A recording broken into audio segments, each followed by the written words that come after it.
The engine, the real heart of the car. We know that the Formula 1 cars are the fastest car on the track.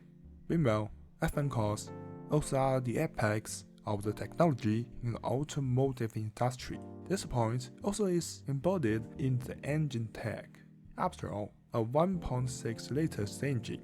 Even though this may be smaller than many normal cars running on the street, F1's 1.6 liters engine can output around 1000 horsepower normally. Since the Formula 1 entering its hybrid time, the key was changing, and also the engine had a different shape.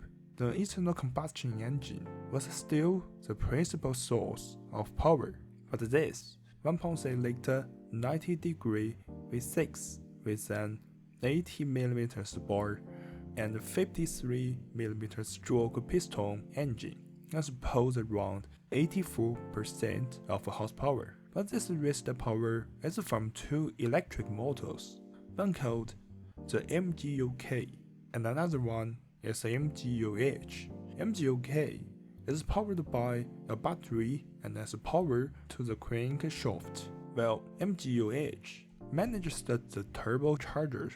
So basically, MGU-H is more likely a manager in the power unit, or we can call it the E-turbo. And the rest of horsepower is from MGU-K, which can add about 160 horsepower to the engine. In comparison, aside from the years of 2010s, in the 1980s, because the racing rules became more free, so it spawned many power monsters.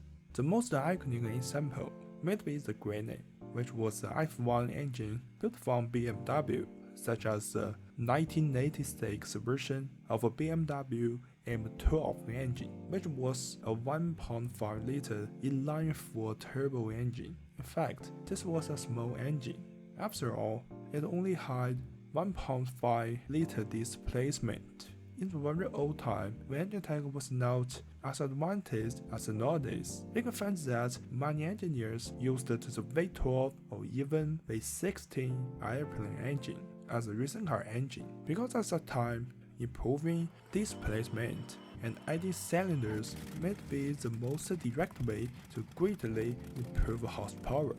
But now, because of the rule book, engineers could not add the displacement freely. Therefore, everybody started to focus on the RPM, like the BMW M12 engine.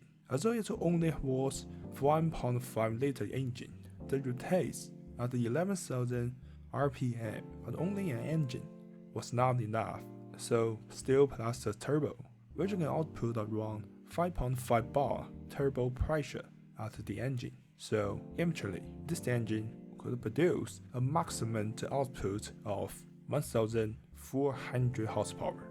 However, this is the most extreme situation during the qualifying, because in qualifying, the most important is the one fastest lap, so the team was the most extreme setting in order to ensure they could get the best result, but not ensure reliability. Well, the price was that the engine would be broken after one crazy lap, and on the race day, the car needed to be changed to a new engine. So this is why it was called the Grenade.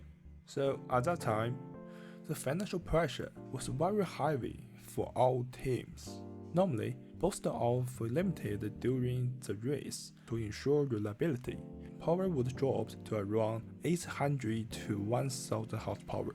But nowadays, the FIA rules that every car only uses 3 free engines. If someone has to use the extra engine, they will accept some punishment. But to be honest, although the F1 car is the fastest track machine, it's not the fastest racing car on the technology because of the strict rules. Mainly, the smart engineers have to create the power units under the rules in order to build more opportunities of competitions for those small teams. So how fast the F1 cars can run, or how many horsepower of the engine engineers can squeeze, perhaps we will never know it. So this is today's video. Thank you for watching. Have a nice day. See you next time. Bye.